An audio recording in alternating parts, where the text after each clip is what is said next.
व्यतिकरण और विवर्तन की घटना प्रकाश के तरंग प्रकृति की पुष्टि करते हैं, पर प्रकाश अनुदैर्ध्य तरंग है या अनुप्रस्थ तरंग, इस बात को बताने में असमर्थ हैं।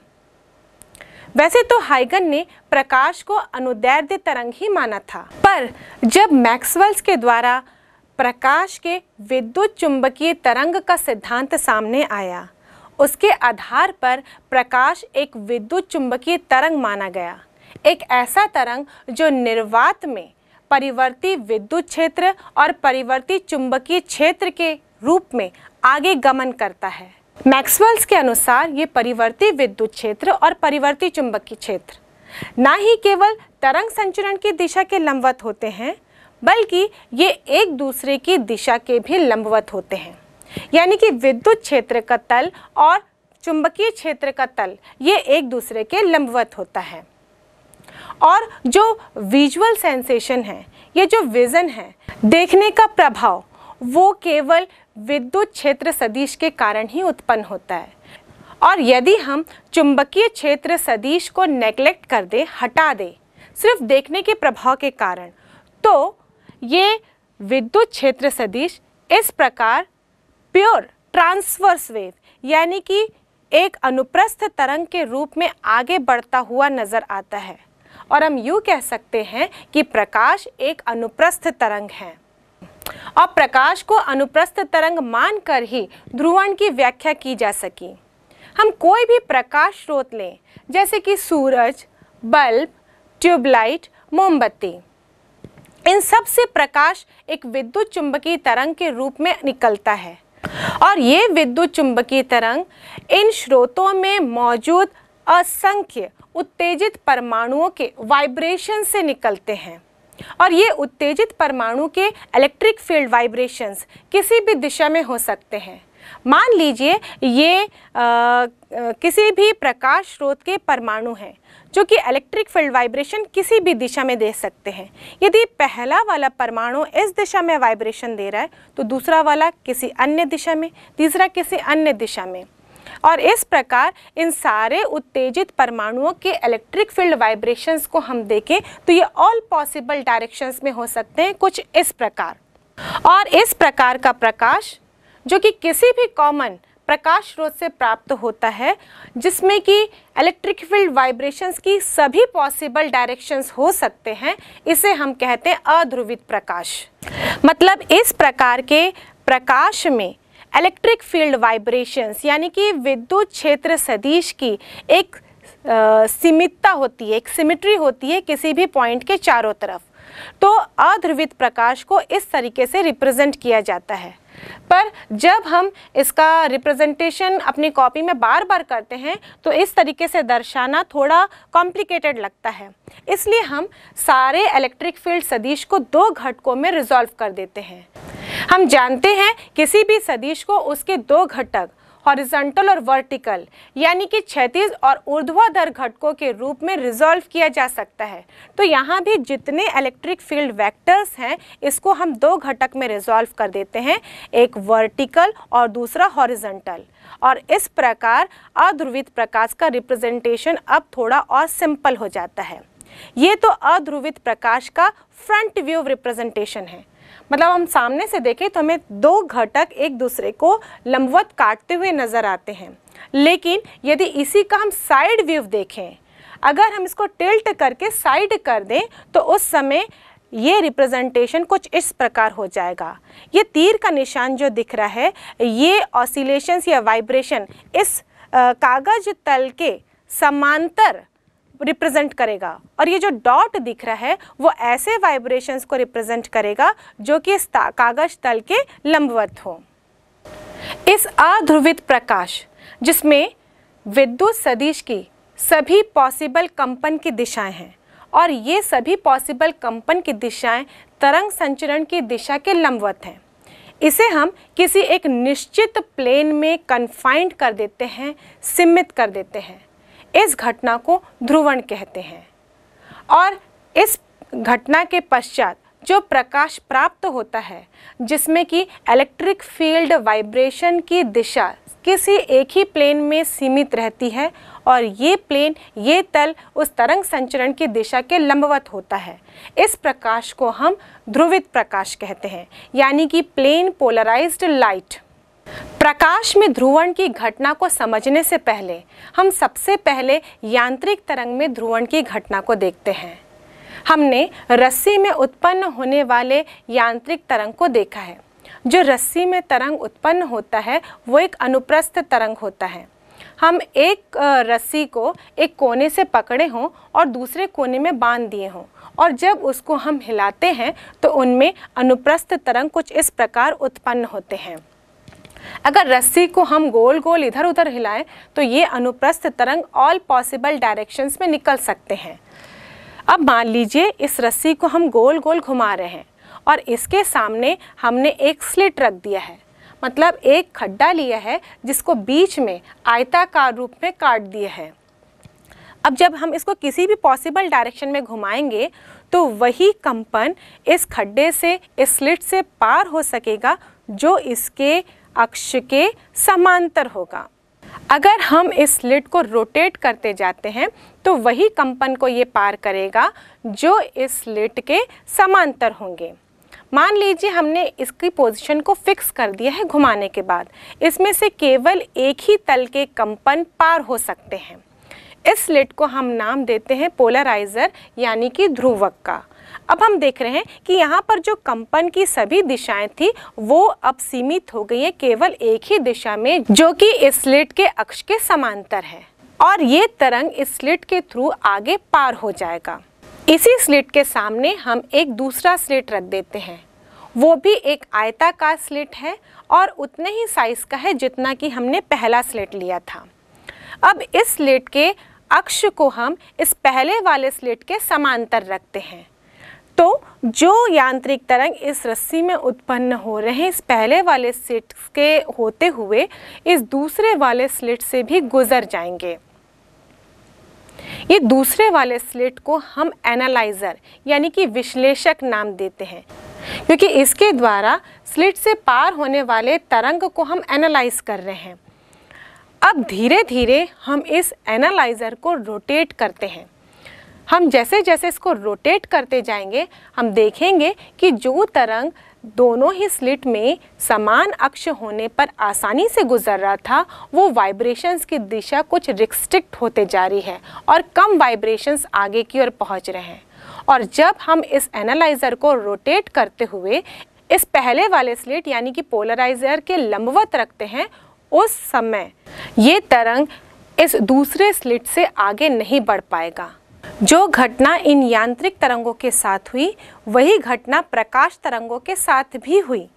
फर्क ये है कि यांत्रिक तरंगों में हमने स्लिट का इस्तेमाल किया था, पर प्रकाश तरंग में इस घटना को देखने के लिए हमने कुछ क्रिस्टलीय पदार्थ जैसे कि टर्मलाइन क्रिस्टल या फिर निकोल प्रिज्म या फिर पोलराइट का इस्तेमाल किया। फिलहाल हम इस घटना को समझने के लिए टर्मलाइन क्रिस्टल का इस्तेमाल करते हैं।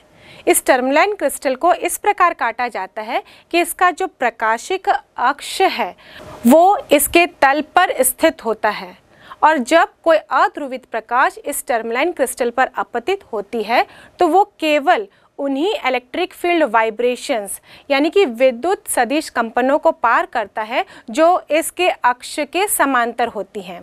तो टर्मलाइन क्रिस्टल के इस अक्ष को पारित अक्ष या फिर पास एक्सिस भी कहते हैं।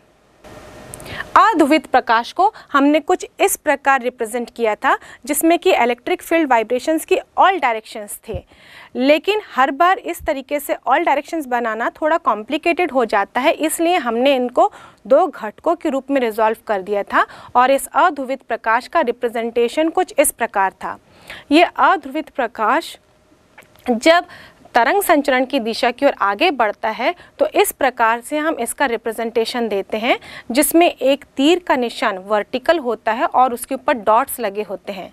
जो वर्टिकल तीर का निशान है वो इस कागज तल में कंपन की दिशा को बताते हैं, जबकि जो डॉट्स के निशान हैं वो इस कागज तल के लंबवत इलेक्ट्रिक फील्ड वाइब्रेशंस की दिशा को बताते हैं। अब यदि इस अध्रुवित प्रकाश को ध्रुवित कर दिया जाए, मतलब इसके इलेक्ट्रिक फील्ड सदिश की जो कंपन की दिशा है वो इसके तरंग संचरण की दिशा में किसी एक निश्चित प्लेन में सीमित कर दिया जाए, उस कंडीशन में इस ध्रुवित प्रकाश को हम इस प्रकार रिप्रेजेंट करते हैं, जिसमें या तो केवल इस तरह से तीर के निशान होते हैं या तो केवल ये डॉट्स के निशान, जो ये दर्शाते हैं कि कंपन किसी एक ही दिशा में सीमित हो गई है। यदि किसी रिप्रेजेंटेशन में हम तीर के निशान और डॉट्स को अलग अलग स्थान पर लेते हैं, इसका मतलब वो आंशिक ध्रुवित प्रकाश होता है, पार्शियली पोलराइज्ड लाइट होता है। अब हम अध्रुवित प्रकाश और समतल ध्रुवित प्रकाश में अंतर देखते हैं। इस प्रकाश में कंपन प्रकाश संचरण के लंबवत समतल में सभी दिशाओं में होते हैं। इस प्रकाश में कंपन प्रकाश संचरण के लंबवत तल में एक निश्चित दिशा में होते हैं। सूर्य, विद्युत बल्ब, मोमबत्ती आदि से प्राप्त प्रकाश अध्रुवित होता है। टूरमेलिन क्रिस्टल या पोलराइट से गुजरने के पश्चात प्राप्त प्रकाश समतल ध्रुवित प्रकाश होता है। इस प्रकाश को पोलराइट से गुजारने के बाद पोलराइट को प्रकाश किरणों के परितः घुमाएं तो प्रकाश की तीव्रता में परिवर्तन नहीं होता।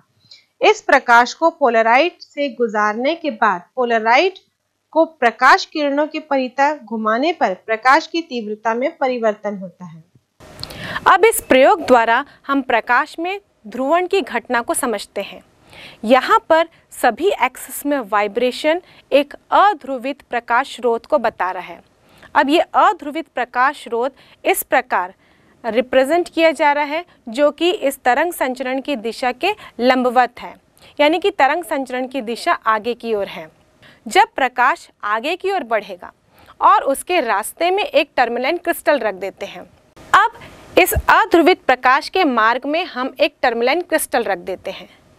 टर्मलाइन क्रिस्टल रखने पर जितने भी कंपन इस टर्मलाइन क्रिस्टल के पास एक्सिस, पारित एक्सिस के समांतर होंगे, वही इस टर्मलाइन क्रिस्टल से आगे बढ़ेंगे, जिसको हम देख पाएंगे। फर्क अब ये हो जाएगा कि जब ये क्रिस्टल नहीं रखा था तो प्रकाश की तीव्रता अधिक थी, पर टर्मलाइन क्रिस्टल से गुजरने के बाद इस प्रकाश की तीव्रता कम हो गई, क्योंकि इस टर्मलाइन क्रिस्टल ने केवल उन्हीं इलेक्ट्रिक फील्ड वाइब्रेशंस को पार किया जो इसके एक्सिस के समांतर थे। इसीलिए इस प्रकाश की तीव्रता कम हो गई, यानी कि ये अनपोलराइज्ड लाइट को प्लेन पोलराइज्ड लाइट में कन्वर्ट कर रहा है, इसलिए इसका नाम पोलराइजर रखा गया। अब इस टर्मलाइन क्रिस्टल को हम यदि रोटेट करते हैं तो ध्रुवित प्रकाश की तीव्रता में कोई परिवर्तन नहीं होगा, क्योंकि अध्रुवित प्रकाश में तो सभी पॉसिबल डायरेक्शंस में इलेक्ट्रिक फील्ड वाइब्रेशंस हैं। तो यदि हम किसी भी डायरेक्शन में इस पोलराइजर को रोटेट करें तो उतने ही कंपन इस पोलराइजर से आगे बढ़ेंगे। तो पोलराइजर को किसी भी स्थिति में रखा जाए, उससे निकलने वाली तीव्रता समान ही रहेगी। लेकिन यदि इसके सामने एक दूसरा टर्मलाइन क्रिस्टल रख दिया जाए, उस कंडीशन में इन दोनों टर्मलाइन क्रिस्टल के एक्सिस के बीच का कोण डिसाइड करता है कि आगे बढ़ने वाली ध्रुवित प्रकाश की तीव्रता क्या होगी। यदि दोनों के अक्ष समांतर है, उस कंडीशन में वो सारे इलेक्ट्रिक वाइब्रेशंस पहले वाले टर्मलाइन क्रिस्टल से आगे बढ़ रहे थे, दूसरे वाले टर्मलाइन क्रिस्टल से भी पास हो जाएंगे और आगे बढ़ जाएंगे। उस कंडीशन में प्रकाश की तीव्रता सेम होगी। लेकिन जैसे जैसे इस दूसरे टर्मलाइन क्रिस्टल बी को रोटेट किया जाता है, तो अब ये इस ध्रुवित प्रकाश के वाइब्रेशंस को रिस्ट्रिक्ट करेंगे और धीरे धीरे हम टर्मलाइन क्रिस्टल को इतना घुमा देते हैं कि वो पहले वाले टर्मलाइन क्रिस्टल की तुलना में लंबवत हो जाए। उस कंडीशन में इस दूसरे वाले टर्मलाइन क्रिस्टल के पार प्रकाश की तीव्रता बिल्कुल शून्य हो जाती है। वो इसलिए क्योंकि पहले वाले टर्मलाइन क्रिस्टल से जिस तल पर वाइब्रेशंस निकल रहे थे, अब इस दूसरे वाले टर्मलाइन क्रिस्टल का तल उसके परपेंडिकुलर हो गया है, तो वो वाइब्रेशंस अब अक्ष से पार नहीं हो पा रहे हैं, जो ये सिद्ध करते हैं कि प्रकाश अनुदैर्ध्य तरंग नहीं बल्कि अनुप्रस्थ तरंग है। क्योंकि यह अनुदैर्ध्य तरंग होता तो प्रकाश दूसरे वाले क्रिस्टल से भी पार हो जाता। दूसरे वाले क्रिस्टल को हम एनालाइजर यानी कि विश्लेषक कहते हैं, क्योंकि उसी की सहायता से हम ये एनालाइज कर पाते हैं, ये विश्लेषण कर पाते हैं कि जो प्रकाश मौजूद है वो ध्रुवित है या अध्रुवित। जब कोई अध्रुवित प्रकाश किसी ध्रुवक से पार होता है तो उसके कंपन की दिशा रिस्ट्रिक्ट हो जाती है। और यहाँ पर हम दो शब्द हैं जिसमें कंफ्यूज हो जाते हैं, एक ध्रुवण तल और दूसरा कंपन तल। जिस तल में ये कंपन रिस्ट्रिक्ट हो गए हैं उस तल को हम कहते हैं कंपन तल, लेकिन इस तल के लंबवत जो तल होगा उसे हम कहेंगे ध्रुवण तल। और ये कंपन तल और ध्रुवण तल दोनों ही तरंग संचरण की दिशा के लंबवत होंगे। प्रयोग में हमने ये भी देखा कि अध्रुवित प्रकाश इस ध्रुवक से गुजर रहा था तो वो ध्रुवित हो गया, और जब यही ध्रुवित प्रकाश इस विश्लेषक से गुजरा तो इस विश्लेषक को घुमाने पर इस ध्रुवित प्रकाश की तीव्रता में परिवर्तन हो रहा था। इस विश्लेषक से प्राप्त ध्रुवित प्रकाश की तीव्रता में जो परिवर्तन है वो मेलस लॉ के अनुसार दिया जाता है। मेलस के अनुसार हमने ये देखा जो विश्लेषक से प्राप्त प्रकाश की तीव्रता थी वो निर्भर कर रही थी इस ध्रुवक और विश्लेषक के बीच के कोण पर, और इसी आधार पर विश्लेषक से प्राप्त तीव्रता के लिए मेलस ने एक नियम दिया जिसके अनुसार I समानुपाती होती है cos स्क्वायर थीटा के, जहां पर I इस विश्लेषक से प्राप्त ध्रुवित प्रकाश की तीव्रता है और थीटा इस ध्रुवक और विश्लेषक के अक्षों के बीच का कोण है। यदि हम समानुपाती का चिन्ह हटाते हैं तो एक समानुपातिक नियतांक लगाते हैं। यहाँ पर वो समानुपातिक नियतांक है I0 और I बराबर हो जाएगा I0 cos स्क्वायर थीटा, जहाँ पर ये जो I0 है इस ध्रुवक से ध्रुवण के पश्चात प्राप्त प्रकाश की तीव्रता है। अब हम इस मेलस के नियम का डेरिवेशन देखते हैं। इसके लिए हमने एक ध्रुवक लिया है और एक एनालाइजर लिया है। ध्रुवक के अक्ष को हम OP से दर्शाएंगे क्योंकि इसको पोलराइजर बोलते हैं, और विश्लेषक के अक्ष को हम OA से दर्शाएंगे क्योंकि इसको हम लोग एनालाइजर बोलते हैं। मान लीजिए इस ध्रुवक के अक्ष और इस विश्लेषक के अक्ष के बीच में थीटा कोण है। ध्रुवक से प्राप्त जो ध्रुवित प्रकाश है उसका आयाम A है, जिसको हमने इस छोटे से तीर से दर्शाया है। अब ये आयाम इसको हम इसके दो घटकों के रूप में बांट सकते हैं, एक क्षैतिज घटक और दूसरा ऊर्ध्वाधर घटक। तो इस आयाम A का क्षैतिज घटक होगा A cos थीटा, जो कि इस विश्लेषक के अक्ष के ही अनुदिश होगा। इसका इस आयाम का ऊर्ध्वाधर घटक होगा A sin थीटा, जो इस विश्लेषक के अक्ष के लंबवत होगा। इस प्रकार इस विश्लेषक से जो निर्गत प्रकाश होगा उसका आयाम A cos थीटा होगा, और इस विश्लेषक से प्राप्त प्रकाश की तीव्रता हम निकालेंगे फॉर्मूले से।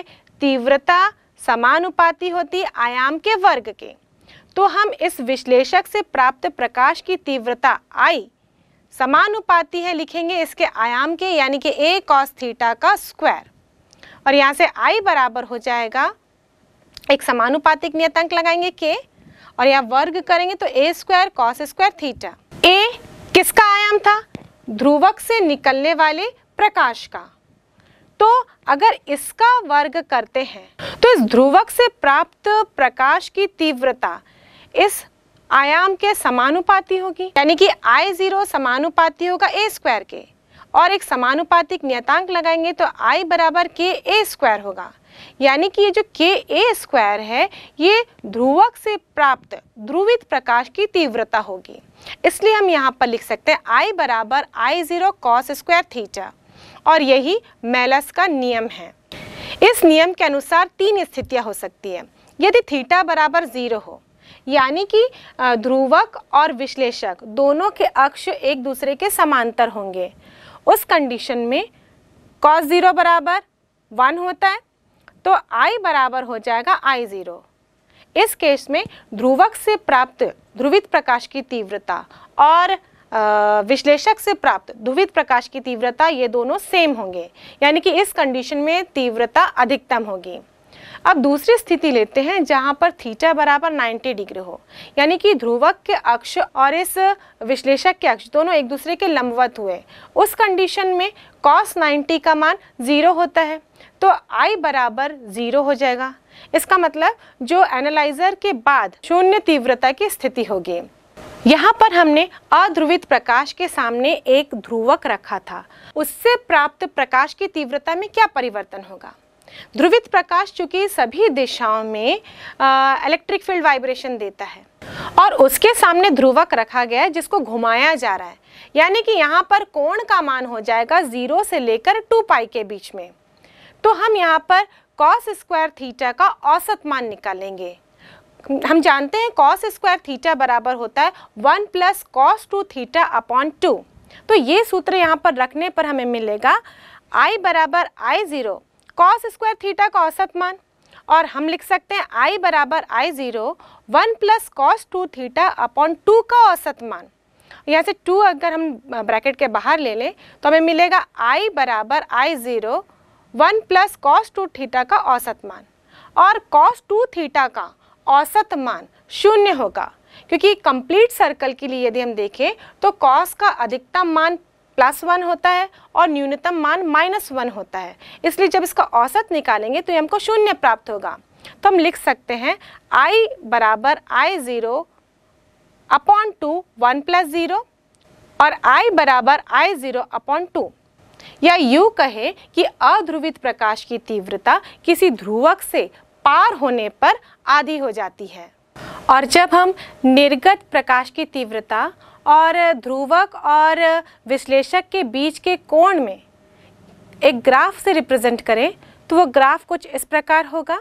हमने y अक्ष में निर्गत प्रकाश की तीव्रता ली है और x अक्ष में दोनों के बीच का कोण π/2, 3π/2, 5π/2 होगा, तो उस समय निर्गत प्रकाश की तीव्रता 0 होगी।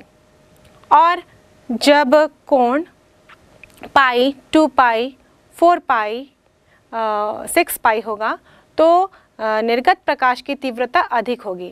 तो इस प्रकार विश्लेषक को घुमाने पर इस तरीके से ये ग्राफ आगे बढ़ता हुआ नजर आएगा।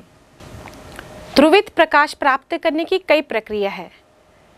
सबसे पहले साइंटिस्ट मेलस ने परावर्तन के द्वारा ध्रुवित प्रकाश को प्राप्त किया था।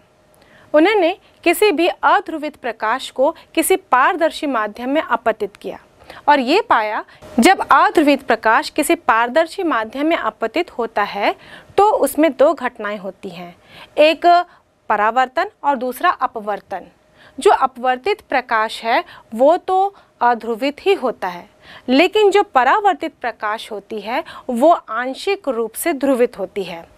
साइंटिस्ट ब्रूस्टर ने इस घटना का और डिटेल में अध्ययन किया और उन्होंने बताया कि ये जो परावर्तित प्रकाश में ध्रुवण की मात्रा है वो निर्भर करती है इस अध्रुवित प्रकाश के अपतन कोण पर।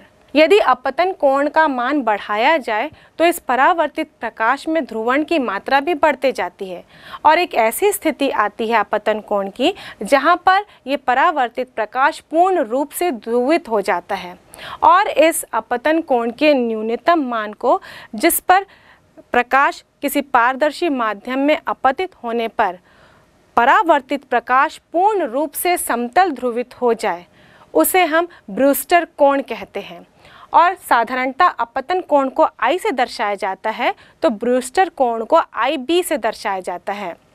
और ब्रूस्टर ने देखा कि इस ब्रूस्टर कोण का मान 2 कारकों पर निर्भर करता है। पहला इस पारदर्शी माध्यम के अपवर्तनांक पर और दूसरा प्रयुक्त प्रकाश के तरंगदैर्ध्य पर। उन्होंने इस पारदर्शी माध्यम के अपवर्तनांक और ब्रूस्टर कोण के बीच में एक संबंध बताया। उन्होंने बताया कि किसी भी पारदर्शी माध्यम का अपवर्तनांक उसके ब्रूस्टर कोण की स्पर्शिया के बराबर होता है। यानी सूत्र अनुसार हम देखें तो म्यू बराबर tan IB। अब इसको हम सिद्ध करते हैं। चित्र में हम देख रहे हैं कि एक अध्रुवित प्रकाश आ रहा है जो कि ब्रूस्टर कोण पर आपतित है, जिसे हम IB से दर्शा रहे हैं। अब ये प्रकाश जो अपवर्तित हो गया है वो भी अध्रुवित है, जिसका अपवर्तन कोण R है, और जो प्रकाश परावर्तित हुआ है इस ब्रूस्टर कोण पर वो पूर्ण रूप से समतल ध्रुवित प्रकाश है। और हम जानते हैं परावर्तन के नियम से कि अपतन कोण बराबर परावर्तन कोण होता है, तो यहाँ पे हम परावर्तन कोण को भी IB लेंगे। साथ ही उन्होंने ये भी बताया कि जो परावर्तित प्रकाश है और ये जो अपवर्तित प्रकाश है, इन दोनों के बीच का कोण भी 90 डिग्री होता है। तो ब्रूस्टर के नियम को सिद्ध करने से पहले हम इसे सिद्ध करते हैं और उसके बाद ब्रूस्टर के नियम का निगमन करेंगे। हम जानते हैं स्नेल के नियम के अनुसार किसी भी माध्यम का अपवर्तनांक म्यू बराबर होता है sin I upon sin R। यहाँ पर प्रकाश इस वायु से इस माध्यम में प्रवेश कर रही है, तो यहाँ पर म्यू बराबर होगा sin IB upon sin R। इसे हम दे देते हैं समीकरण 1। पर ब्रूस्टर के नियम के अनुसार म्यू बराबर होता है tan IB, तो म्यू बराबर होगा sin IB upon cos IB। इसे हम दे देते हैं समीकरण 2। अब इन दोनों समीकरण को देखें तो ये दोनों ही माध्यम के अपवर्तनांक के लिए हैं, तो इनको बराबर कर देते हैं।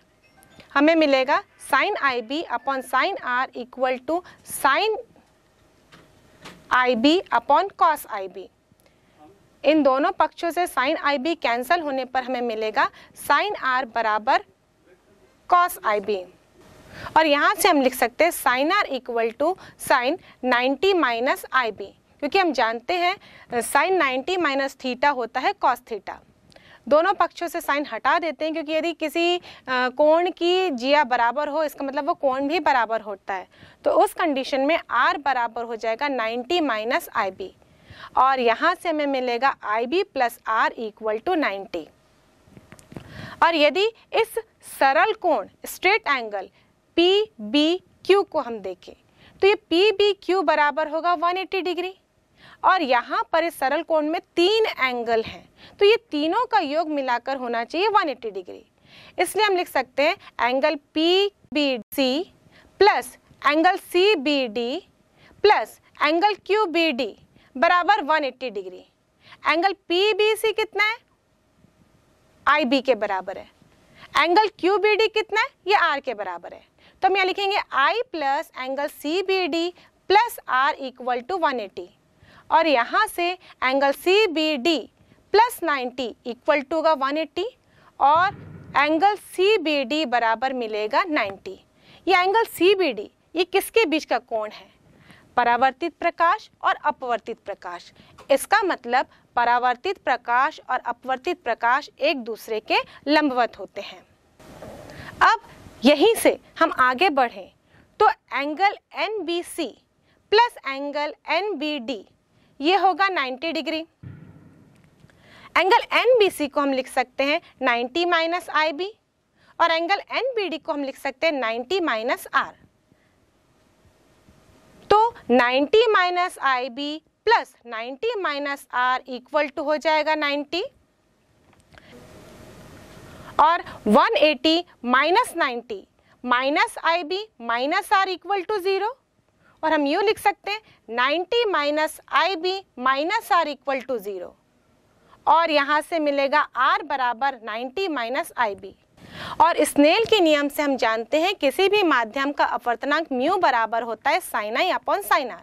अब इस R के स्थान पर हम 90 माइनस IB लिखेंगे, तो ये समीकरण बन जाएगा म्यू बराबर sin IB upon sin 90 minus IB, और म्यू बराबर होगा sin IB upon cos IB, और sin अपॉन cos होता है tan, यानी कि म्यू बराबर हो जाएगा tan IB। और इस प्रकार ब्रूस्टर का नियम हम सिद्ध करते हैं।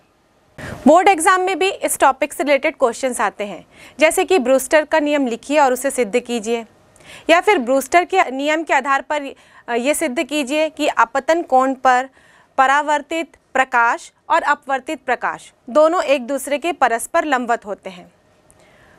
और ब्रूस्टर के नियम की सहायता से, यानी कि सूत्र म्यू बराबर tan IP की सहायता से हम किसी भी पारदर्शी माध्यम के लिए उसका ब्रूस्टर कोण ज्ञात कर सकते हैं। जैसे कि जल, जिसका निरपेक्ष अपवर्तनांक यानी कि उसका अपवर्तनांक वायु की तुलना में 1.33 होता है, तो इसके लिए ब्रूस्टर कोण का मान 53 डिग्री होता है। और कांच, जिसका निरपेक्ष अपवर्तनांक 1.5 है, उसके लिए ब्रूस्टर कोण का मान 57 डिग्री होता है। इस पारदर्शी माध्यम से जो प्रकाश परावर्तित हो रहा है वो ध्रुवित कैसे हो जाता है? यदि हम देखें तो ये जो आपतित प्रकाश है इस पारदर्शी माध्यम में, ये तो अध्रुवित है, जिसमें कंपन की सारी दिशाएं इस आपतित किरण के लंबवत मौजूद हैं। लेकिन हम सारी कंपन की दिशाओं को केवल दो घटकों में रिजॉल्व कर देते हैं, एक समांतर और दूसरा लंबवत। यहाँ पर जो तीर के निशान दिख रहे हैं वो ऐसे कंपन हैं जो इस अपतन तल के समांतर हो, और जो डॉट्स हैं वो ऐसे कंपन हैं जो इस अपतन तल के लंबवत हो। जब यह अध्रुवित प्रकाश इस माध्यम में आपतित होता है, इस माध्यम में मौजूद परमाणुओं के इलेक्ट्रॉन भी इसी प्रकार समांतर और लंबवत दिशा में कंपन करने लगते हैं, जिनके कारण प्रकाश उत्पन्न होता है।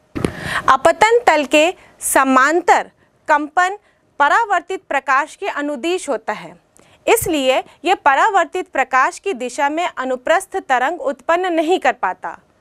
पर अपतन तल के लंबवत कंपन परावर्तित प्रकाश की दिशा में अनुप्रस्थ तरंग उत्पन्न करते हैं, और जब अपतन कोण का मान ध्रुवण कोण के बराबर हो जाता है, उस कंडीशन में परावर्तित प्रकाश पूर्ण तरह से समतल ध्रुवित हो जाता है, और इस तरह से हम परावर्तन के पश्चात एक समतल ध्रुवित प्रकाश उत्पन्न कर सकते हैं।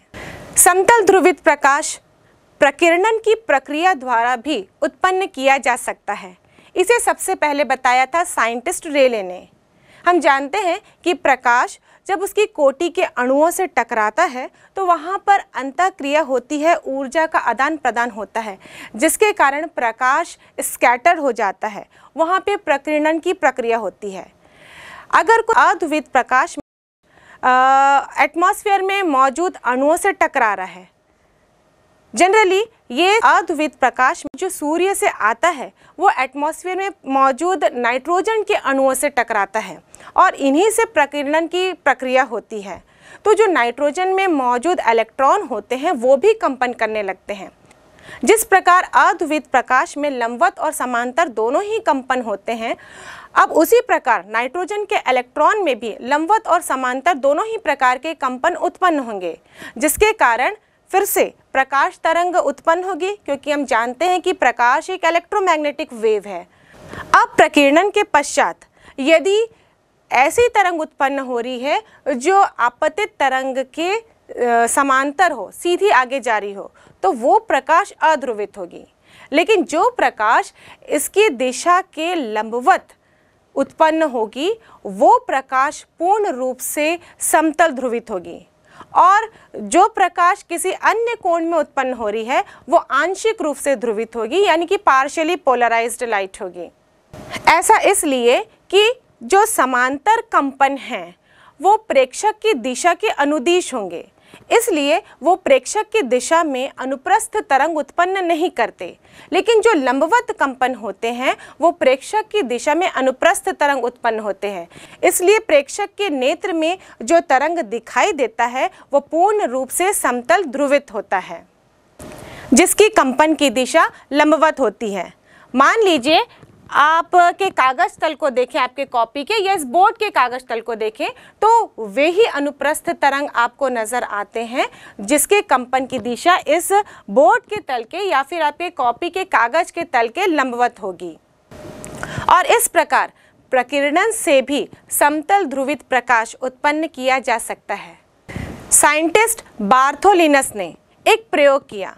उन्होंने इस प्रयोग में कैल्साइट क्रिस्टल का उपयोग किया और जब कैल्साइट क्रिस्टल पर सामान्य प्रकाश स्रोत से अध्रुवित प्रकाश आपतित हुआ तो ये अध्रुवित प्रकाश अपवर्तन के पश्चात 2 किरणों में बंट गया और इस प्रकार के अपवर्तन को द्विअपवर्तन कहते हैं, जिनमें कि 2 अपवर्तित प्रकाश तरंगें उत्पन्न होती हैं, जिनमें से एक प्रकाश तरंग को हम साधारण प्रकाश कहते हैं और दूसरे वाले को असाधारण यानी कि ऑर्डिनरी और दूसरा है एक्स्ट्रा ऑर्डिनरी। ये घटना केवल कैल्साइट क्रिस्टल में ही नहीं होती बल्कि टर्मलाइन क्रिस्टल, माइका और क्वार्ट्ज में भी द्विअपवर्तन की घटना देखने को मिली। यदि अपवर्तन के पश्चात 2 किरणें मिल रही हैं, इसका मतलब किसी भी वस्तु के 2 प्रतिबिंब प्राप्त होंगे।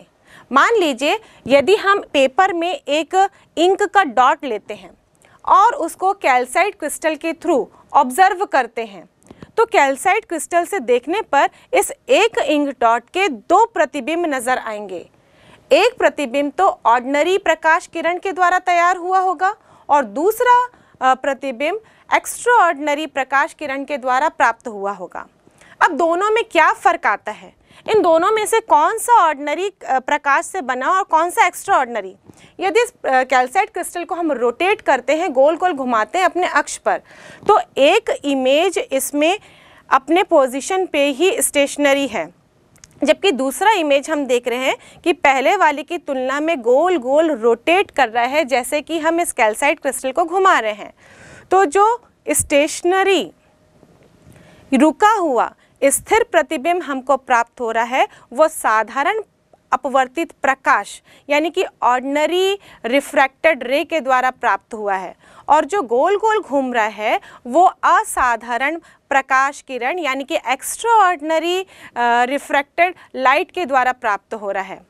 ये जो साधारण अपवर्तित प्रकाश किरण है ये स्नेल के नियम का पालन करती है और इस किरण के लिए क्रिस्टल के सभी दिशाओं में अपवर्तनांक का मान समान होता है और क्रिस्टल के सभी दिशाओं में इसकी वेलोसिटी यानी कि इसकी चाल भी समान होती है और इस साधारण किरण में कंपन अपतन तल के लंबवत होता है, जबकि इसके विपरीत हम असाधारण किरणों को देखें तो ये स्नेल के नियम का पालन नहीं करती और इस किरण के लिए क्रिस्टल की भिन्न भिन्न दिशाओं में अपवर्तनांक का मान भी भिन्न भिन्न होता है और साथ ही क्रिस्टल के भिन्न भिन्न दिशाओं में इनका चाल भी अलग अलग होता है और असाधारण किरणों में कंपन अपतन तल के समांतर होता है। यदि हम साधारण किरणों के कोरस्पॉन्डिंग तरंगाग्र देखें तो वो गोलीय होता है, क्योंकि हम जानते हैं कि एक बिंदु स्रोत से गोलीय तरंगाग्र उत्पन्न होते हैं, लेकिन वहीं पर एक बिंदु स्रोत से उत्पन्न असाधारण तरंगों के कोरस्पॉन्डिंग तरंगाग्र देखें तो वो इलिप्टिकल होता है यानी कि अंडाकार होता है। इसी कारण इनके बिहेवियर में चेंज आ जाता है। लेकिन इस क्रिस्टल के अंदर एक ऐसा अक्ष होगा जिसकी दिशा में इन दोनों ही किरणों की चाल एक समान होगी और इसे हम उस क्रिस्टल का प्रकाशिक अक्ष यानी कि ऑप्टिकल एक्सिस कहते हैं। यदि वायु या निर्वात की बात करें तो इनमें समदैशिक गुण होता है यानी कि आइसोट्रोपिक प्रॉपर्टी होती है, इसलिए इन दोनों किरणों में अंतर नहीं होता। लेकिन यदि क्रिस्टल को देखें तो क्रिस्टल विषमदैशिक गुण वाला होता है यानी कि उनमें एनआइसोट्रोपिक प्रॉपर्टी होती है, इसीलिए ये दोनों ही किरण पृथक पृथक होते हैं और जब इन दोनों किरणों को किसी विधि द्वारा पृथक रूप में प्राप्त कर लिया जाता है तो ये समतल ध्रुवित प्रकाश होता है। जब टर्मलाइन क्रिस्टल को इस प्रकार काटा जाता है कि इसका प्रकाश अक्ष इसके मुख्य परिच्छेद यानी कि जो इसका क्रॉस सेक्शन है उसके समांतर हो और इस पर जब कोई अध्रुवित प्रकाश आपतित होगी तो उस समय अपवर्तन के पश्चात ये 2 किरणों में बढ़ जाएगी यानी कि साधारण अपवर्तित किरण और असाधारण अपवर्तित किरण, और ये दोनों ही किरण समतल ध्रुवित होंगे। लेकिन इस क्रिस्टल के अंदर से ऐसे ही किरण पार हो पाएगी जिसका कंपन तल इसके मुख्य अक्ष के समांतर हो और दूसरा जिसका कंपन इसके लंबवत हो वो इस टर्मलाइन क्रिस्टल के द्वारा रोक दिया जाएगा। और इस प्रक्रिया को, जिसमें कि एक किरण पार हो जाती है और दूसरी किरण वहीं रुक जाती है, और वह प्रक्रिया जिसमें कि वह प्रकाश जिसका कंपन इस टर्मलाइन क्रिस्टल के अक्ष के समांतर हो वो पार हो जा रहा है, और दूसरा प्रकाश जिसका कंपन इस टर्मलाइन क्रिस्टल के प्रकाश अक्ष के लंबवत है वो रुक जा रहा है।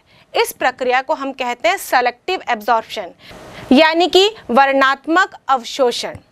और वर्णनात्मक अवशोषण के इसी गुण को हम द्विवर्णता के नाम से भी जानते हैं, जिसे इंग्लिश में डाइक्रोइज्म कहते हैं। इस प्रकार जो डाइक्रोइक क्रिस्टल होते हैं वो केवल ऐसे ही प्रकाश को पार करते हैं जिनके कंपन उनके अक्ष के समांतर हों, और उन सारे प्रकाश को एब्जॉर्व कर लेते हैं जिनका कंपन उसके तल के लंबवत हो। क्रिस्टल के इसी वर्णनात्मक गुण का इस्तेमाल करके सबसे पहले साइंटिस्ट एडविन E.H. लैंड ने पोलराइड्स का निर्माण किया। पोलराइड्स ऐसी युक्तियां होती हैं जिनके द्वारा समतल ध्रुवित प्रकाश पुंज को उत्पन्न किया जा सकता है।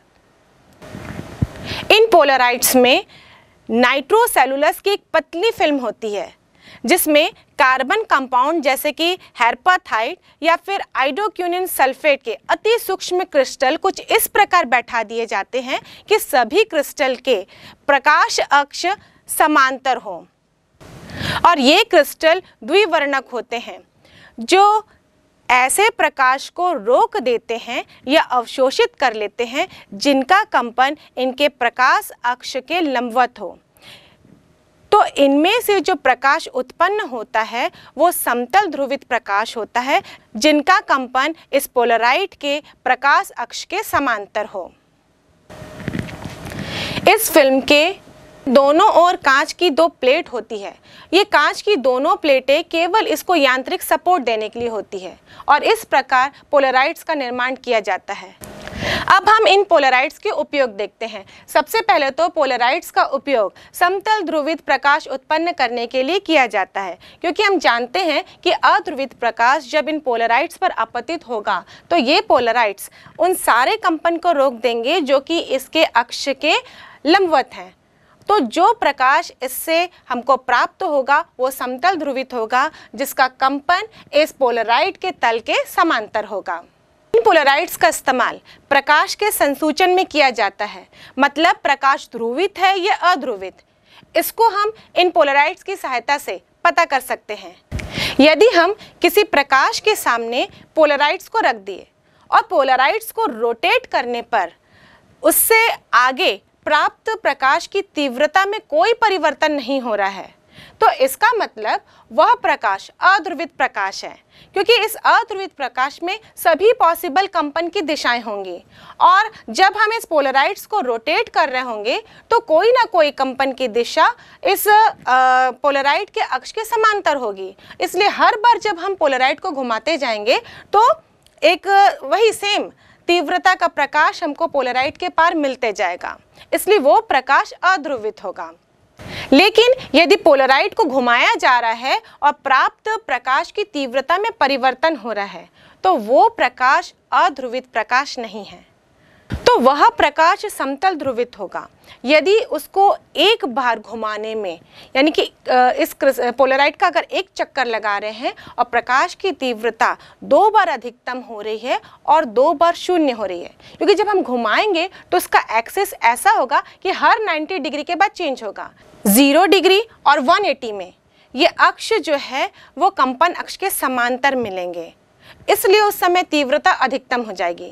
पर 90 डिग्री और 270 में इसके अक्ष लंबवत हो जाएंगे, जिसके कारण तीव्रता शून्य होगी। पर इस टर्मलाइन क्रिस्टल को घुमाने पर तीव्रता में परिवर्तन तो हो रहा है, लेकिन ये तीव्रता शून्य नहीं हो रही है। इसका मतलब वह प्रकाश आंशिक रूप से ध्रुवित है। पोलराइड्स का इस्तेमाल प्रकाश की चकाचौंध को दूर करने के लिए भी किया जाता है। हम जानते हैं कि इससे पार होने वाला प्रकाश समतल ध्रुवित हो जाता है, यानी कि जो अध्रुवित प्रकाश में कंपन की सभी दिशाएं थी उनमें से जो लंबवत दिशाएं थी वो रोक ली गई है, या यूं कहे इस पोलराइड्स के द्वारा एब्जॉर्ब कर ली गई है। तो नेचुरली इस प्रकाश की तीव्रता में कमी आ जाएगी। हम जानते हैं कि जब किसी भी पोलराइजर से अध्रुवित प्रकाश पार होता है तो उसकी तीव्रता आधी हो जाती है, जिसके कारण प्रकाश का चकाचौंध भी कम हो जाएगा।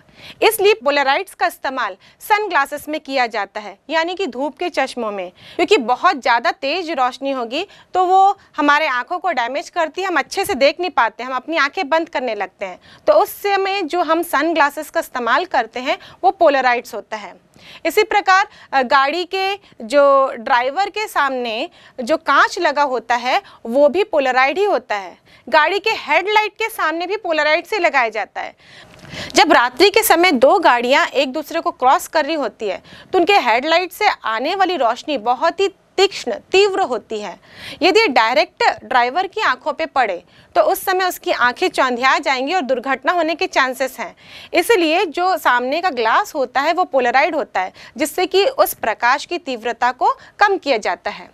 वैसे ही वायुयान या फिर ट्रेन की खिड़कियों में भी जो कांच लगा होता है वो साधारण कांच नहीं है, बल्कि वो पोलराइड्स होते हैं, जिससे कि बाहर से आने वाले प्रकाश की तीव्रता को कम किया जा सके। यदि हम बादलों का पिक्चर एक कैमरा से ले रहे हैं तो आसमान से आने वाली जो प्रकाश है उसकी तीव्रता बहुत अधिक होती है। यदि हम कैमरे से डायरेक्ट आसमान की पिक्चर लें तो वो स्पष्ट नहीं होगी, क्योंकि बहुत ज़्यादा रोशनी इस कैमरे के फोटोग्राफिक प्लेट पर पड़ेगी, जिसके कारण फ़ोटो डैमेज हो सकती है, एक्सपोज्ड हो सकती है। इसीलिए इस कैमरे में हम पोलराइड्स का इस्तेमाल करते हैं, जो कि उसके लेंस के सामने लगा होता है, जो कि प्रकाश की तीव्रता को, उसकी चकाचौंध को कम कर देता है। दूसरा, सूर्य का प्रकाश जो वायुमंडल को पार करके आ रहा है उसमें प्रकीर्णन की घटना भी होती है। मतलब वो प्रकाश आंशिक ध्रुवित भी हो सकता है और समतल ध्रुवित भी हो सकता है। लेकिन यदि कैमरे के लेंस के सामने पोलराइड लगा हो तो केवल वही प्रकाश इस कैमरे के लेंस के अंदर एंटर करेगा जिसका कंपन इस कैमरे के सामने लगे पोलराइड के प्रकाश अक्ष के समांतर हो। इस प्रकार आसमान की क्लियर इमेज ली जा सकती है।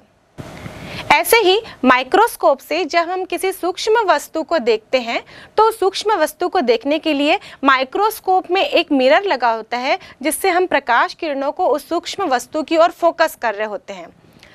तो जो ऑब्जेक्टिव लेंस होता है जिसके सामने सूक्ष्म वस्तु को रखा जा रहा है उसके सामने पोलराइड लगाया जाता है, वरना ये जो सूक्ष्म वस्तु है बहुत ज़्यादा तीव्र होगी, उससे निकलने वाली प्रकाश बहुत अधिक तीव्र होने के कारण वो सूक्ष्म वस्तु हमको क्लियर दिखाई नहीं देगी। पोलराइड लगे होने के कारण ये प्रकाश की तीव्रता कम हो जाती है, जिससे कि हम उस सूक्ष्म वस्तु को अच्छी तरह से देख पाते हैं।